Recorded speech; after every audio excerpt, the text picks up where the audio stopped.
Você reparou nos últimos dias se recebeu alguma mensagem para aceitar uma nova política de privacidade quando entrou no site, numa rede social? Pois é que agora há uma nova Lei Geral de Proteção de Dados. Os sites estão pedindo permissão para pegar dados dos usuários.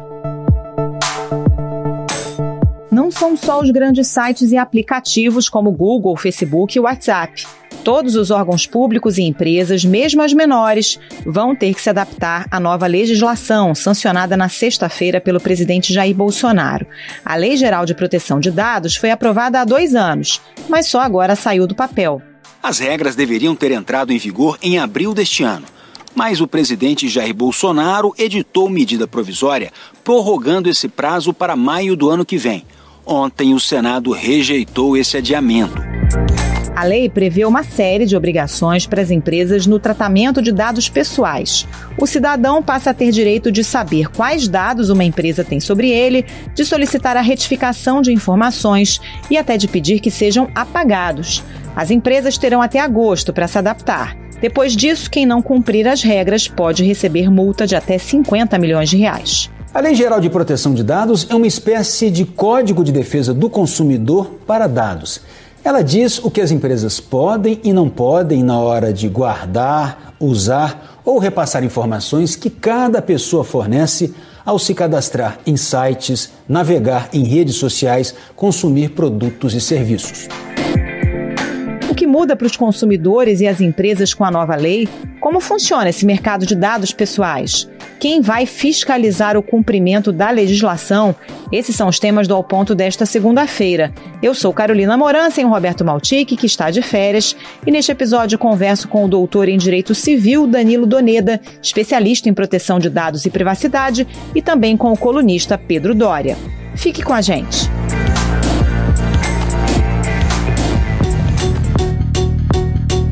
Danilo Doneda, o que é a Lei Geral de Proteção de Dados e por que ela é importante na vida de todos nós? O que muda? Bom, a Lei Geral de Proteção de Dados é uma série de regras que basicamente reconhece que a informação pessoal é muito importante na nossa vida, tão importante a ponto que o cidadão tem que ter algum tipo de garantia para que todo aquele que vai tratar os próprios dados possa ter algum limite nesse tratamento, para que o cidadão possa ter direitos sobre seus dados e tenha como fazer valer esses direitos, tenha como poder reclamar no mau uso, tenha como poder conhecer quais as formas de tratamento, de que forma o dado é usado. Porque hoje em dia, sem esse controle, a pessoa perde muitas vezes o controle da própria liberdade, porque os dados pessoais estão no meio de praticamente qualquer relação que nós temos hoje em dia. Para pegar as informações, as páginas e aplicativos usam os chamados cookies, que criam uma espécie de CPF virtual para o usuário e que vão armazenando registros de buscas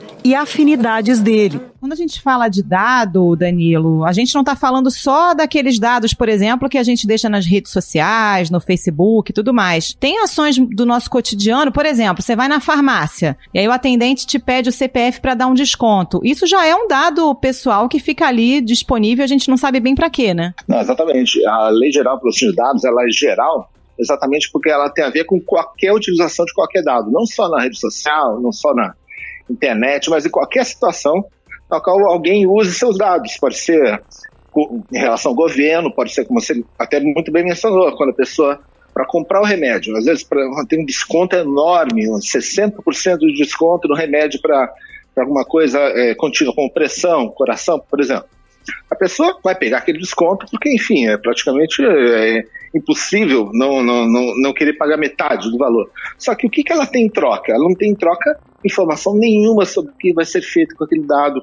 Como que ela vai saber se, por exemplo, o médico que receitou aquele remédio, eventualmente, não tem alguma vantagem em receitar um remédio em relação a outro, se o plano de saúde vai saber? A falta de conhecimento da pessoa sobre isso tudo coloca até a própria saúde dela numa situação de risco. Então, com a Lei de Proteção de Dados, uma coisa que obviamente a pessoa vai passar a ter é a possibilidade de poder perguntar e ter uma resposta séria sobre isso, e eventualmente algum abuso que puder acontecer nessa, em qualquer outra situação, vai poder ser sanado. E aí, como é que as pessoas têm que proceder? O que elas têm direito de fazer? Podem pedir informação de que tipo de dado está disponível? Podem pedir para pagar? O que essa lei possibilita ao consumidor?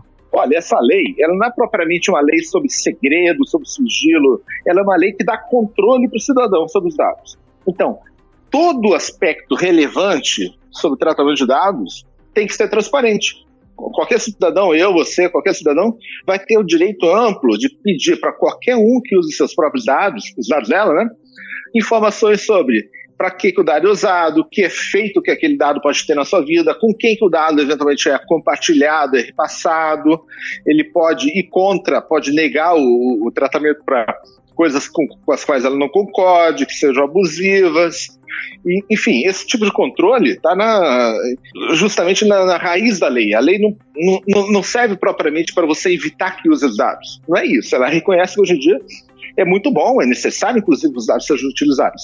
Só que tem que ser num patamar de transparência, num patamar de lealdade. As pessoas têm que saber para que os dados são usados e até para se defender contra o mau uso. Quase 2/3 dos brasileiros já sofreram vazamento de dados ou conhecem alguém que passou por isso, seja na internet, em loja física ou até nos serviços públicos. A gente deixa informações que precisam ser guardadas com segurança. Esses direitos todos vão caber ao cidadão, o direito de ter acesso, ter informação e, eventualmente, em alguns casos, negar até o tratamento.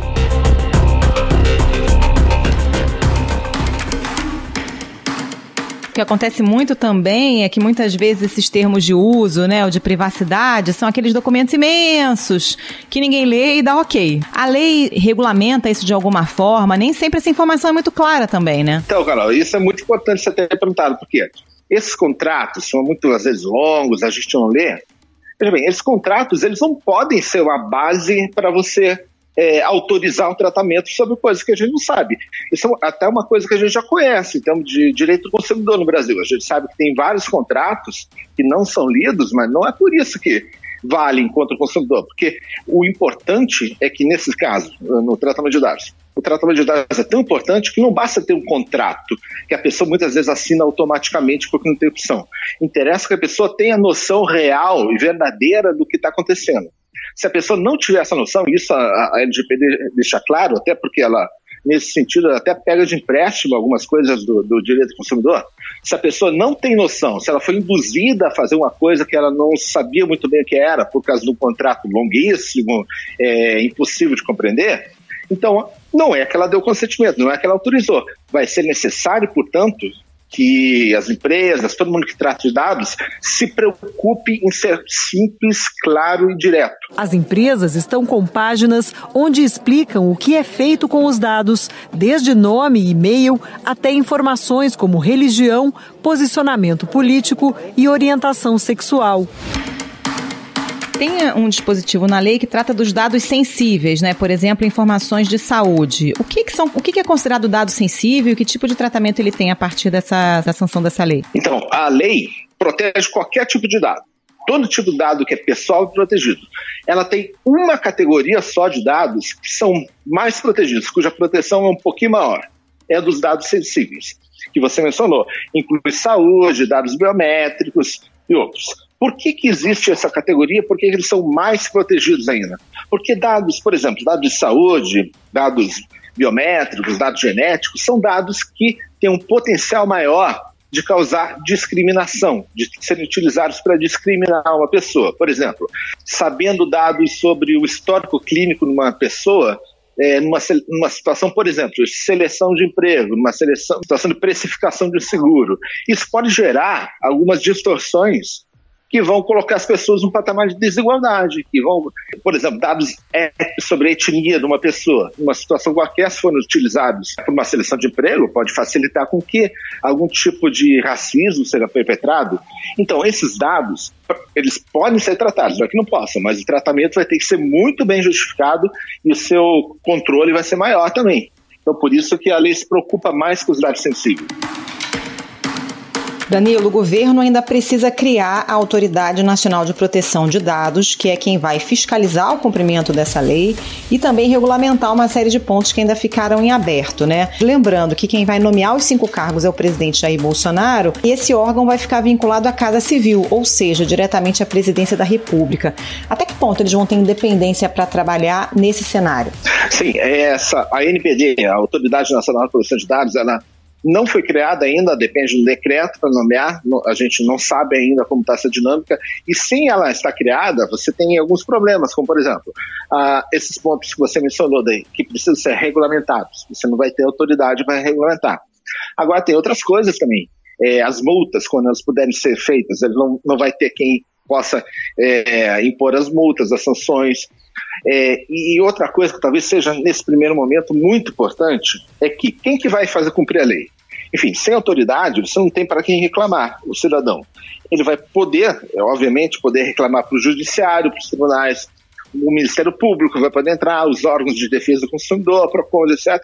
Vão todos poder atuar com os padrões, com a LGPD, a partir da LGPD. Isso pode gerar o fato de que você vai poder ter decisões diferentes, em esferas diferentes, sei lá, uma na esfera de defesa do consumidor, outra no Ministério Público, e depois o Brasil todo, que é muito grande. Você tem mais de 900 órgãos de defesa do consumidor. O que a gente perde com isso, Carol, é que a gente tende a ter menos homogeneidade, você pode ter decisões diferentes. E sem uma autoridade para dar a última palavra, aliás, o nome é autoridade, porque ela é autoridade técnica no assunto. Sem autoridade, a gente fica sem alguém que não parâmetro geral de interpretação da lei. Isso é muito importante. Isso é tão importante que hoje em dia, das mais de 140 leis de proteção de dados que a gente tem no mundo todo, 90% delas têm uma autoridade. Justamente porque você tem que homogeneizar. E depois, em proteção de dados, você precisa muito de alguém que auxilie o cidadão. A gente sozinho, nós cidadãos, a gente não tem mais capacidade até mental, cognitiva, de entender tudo que é feito com os nossos dados. É preciso que exista um órgão que, de certa forma, complemente isso, que faça fiscalizações, que tenha possibilidade de fiscalizar isso tudo. E, por último, um ponto muito importante que você tocou na pergunta é o fato de que essa autoridade está dentro da Presidência da República, o que é um problema enorme para algumas situações das quais quem trata dados é o Estado. O presidente da República vai indicar os 5 conselheiros que terão de ser aprovados pelo Senado. Especialistas alertam para o risco de interferência política e ressaltam a importância da autonomia e do perfil técnico do órgão. Imagine você, né? Como a gente pode imaginar. Se você tem uma empresa pública, se você tem um órgão público que está com algum problema em relação à utilização de dados pessoais, o fato da autoridade estar dentro do poder público, estar na administração direta, né, está hierarquicamente lá dentro da presidência. Isso pode gerar um conflito de interesses que faça com que a solução talvez possa não ser aquela ideal em relação aos direitos do cidadão. É um modelo que no mundo todo não se aplica, né? A enorme maioria das autoridades é independente justamente por causa disso. Tem que ter um grau de independência, senão o negócio não funciona direito. Danilo Doneda, muito obrigada pela entrevista, um bom trabalho aí. Que isso, muito obrigado.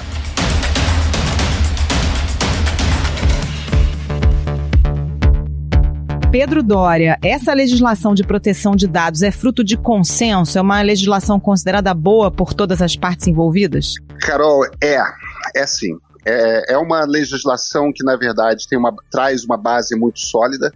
Ela é inspirada numa legislação da União Europeia que tem o mesmo objetivo, que é dar mais poder às pessoas sobre os dados delas no mundo digital, né? E reuniu não só os parlamentares, como trouxe a sociedade civil à mesa, trouxe a indústria à mesa, estava todo mundo muito confortável, e o próprio fato de já se basear numa legislação que existe, pega um território muito rico e muito vasto, que é o território europeu, já ajuda, porque, afinal de contas, as empresas não precisam se adaptar a uma nova legislação, né? Você já tem muitos ecos, muitos do que já foi feito, no fim das contas, pode ser aproveitado aqui no Brasil. Essa lei é boa para todo mundo. Pois é, as grandes empresas Google, Facebook, WhatsApp, Instagram e tudo mais, como você disse, já estão familiarizadas com esse tipo de legislação. Mas como é que fica o caso das empresas menores? Olha, essa pergunta é importante e é curioso, sabe, porque, em geral, essas empresas estão vendo a nova lei, a LGPD, como um estorvo. Não deviam ver dessa forma. O que eu quero dizer? O que a lei faz, em essência, é dizer que os dados nos pertencem. Então, você entra na internet, você faz uma compra, você deixa seu CPF, você deixa seu e-mail, os próprios cliques que você dá na tela demonstrando quais são as áreas naquela página que te interessam, tudo mais, tudo isso são dados que são coletados por essas empresas, pelos sistemas dessas empresas. Esses dados, a partir dessa lei, pertencem a você. Se você, por um acaso, quiser que uma empresa, um e-commerce, ou um site de busca, ou qualquer coisa que tenha seu rosto digital, se você num determinado momento quiser que aquilo seja apagado, você tem o direito de pedir isso. Se você quiser saber como que aquela empresa vai usar aqueles dados, você tem o direito de saber isso. Se você, por um acaso, quiser que parte seja revelada a você, porque você tem, sei lá, qualquer motivo que você queira, você tem o direito. O usuário pode exigir que empresas privadas e órgãos públicos mostrem, corrijam e excluam de cadastros e sites as informações que mantêm sobre ele. Também devem preservar a privacidade das pessoas. Dados de crianças só podem ser usados com o consentimento dos pais. Os de saúde apenas para pesquisas. Os dados pertencem a você e as empresas são guardiãs desses dados. Parece um estorvo. Vou ter que pagar uma consultoria enorme, muito cara, para garantir segurança, para garantir integridade, para ter certeza que eu tenho a capacidade de obedecer a lei em todos os seus aspectos. O problema é o seguinte: muitas dessas empresas de médio porte, mesmo de pequeno porte, jamais pararam para prestar atenção na riqueza que existe nesses dados. A partir do momento que a lei te obriga a prestar atenção, porque você tem que proteger os dados, ela te obriga também a parar e olhar para esses dados. E nesses dados existe muita informação que pode ser extraída a respeito de como que seus clientes se comportam, a respeito de quais são os interesses deles. Quer dizer, no momento que você olha para esses dados e presta atenção neles, você tem a oportunidade de aprender com esses dados o mesmo tipo de coisa que empresas muito grandes do Vale do Silício aprendem. Isso quer dizer que você vai poder ser mais eficiente, isso quer dizer que você pode crescer. Você tem a oportunidade, essencialmente, de se tornar, de fato, um negócio digital.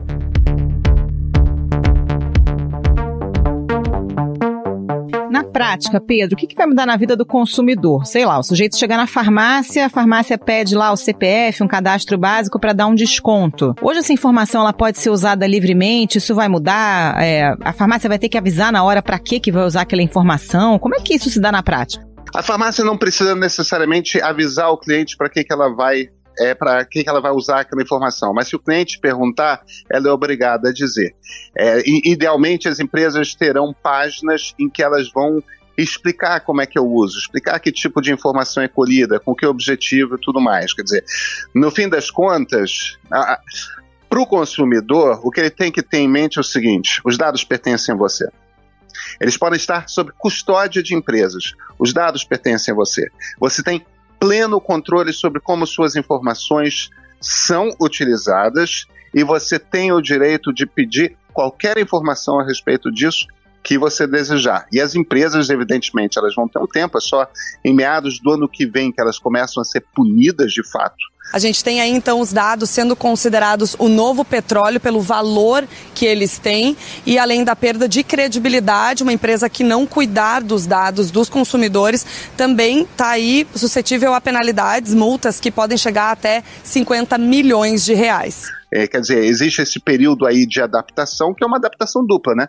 É uma adaptação por parte dos clientes, por parte de nós, consumidores, e uma adaptação por parte das empresas. O governo tem que criar agora uma autoridade nacional. Como é que vai funcionar isso? Quem é que vai fiscalizar o cumprimento dessa norma? É essa autoridade? É essa autoridade. Essa autoridade, evidentemente, vai trabalhar.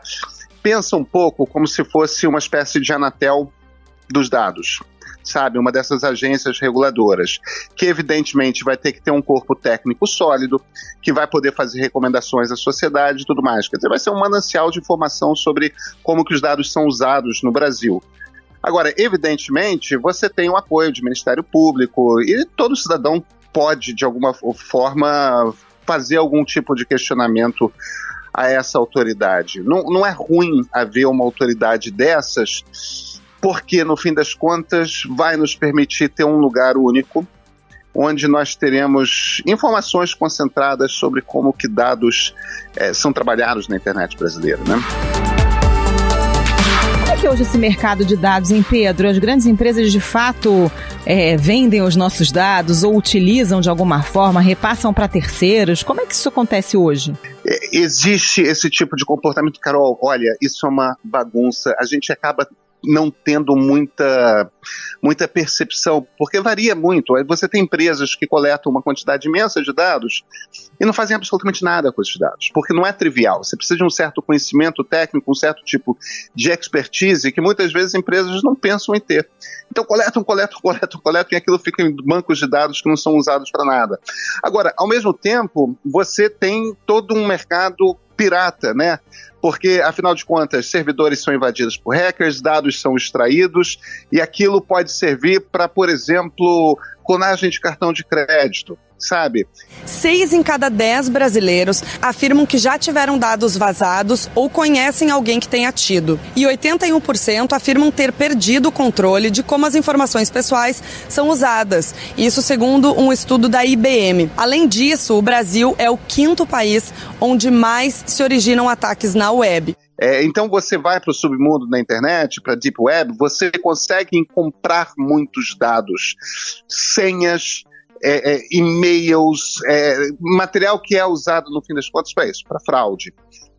Ao mesmo tempo você tem empresas que usam dados de forma muito sofisticada para determinar padrões de consumo e a partir daí conseguir até organizar um site inteiro só para aquele cliente em particular, porque sabe que tipo de coisa aquele cliente consome e tudo mais. Quer dizer, é muito desigual, sabe? Você tem desde a sofisticação de um Facebook, de uma Amazon, até, evidentemente, aquela empresa que sai coletando coisa porque botou um formulário na internet, você preenche, e aquilo é só algo que está guardado num HD sem que nada seja usado, sabe? É possível, em plano 2020, a gente não compartilhar dado nenhum, a não ser que você não tenha nenhuma rede social e não entre na internet, é praticamente impossível, né? Não, você tem que estar fora da internet. As pessoas não têm muita noção disso, sabe? Quando você abre o celular, abre um aplicativo, só o seu deslizar do dedo já é, pela tela do celular,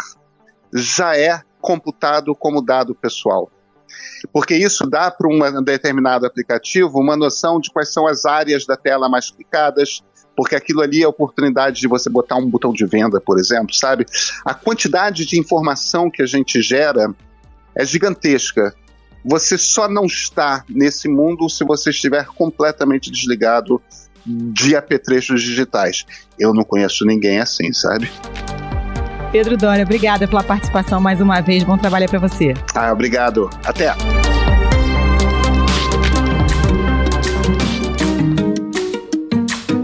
Esse foi o Ponto de hoje, o podcast diário da redação do Globo. Nessa conversa a gente conta com a participação de toda a equipe do jornal, as mesmas pessoas que levam até você informação e análise de qualidade todos os dias. Quer saber mais? Assine o Globo. Acesse assineoglobo.com.br e confira todas as notícias e reportagens especiais. Lembrando que o conteúdo de serviço do combate ao coronavírus está aberto, não é necessário ser assinante. A edição deste episódio foi do João Guilherme Lacerda. Até mais.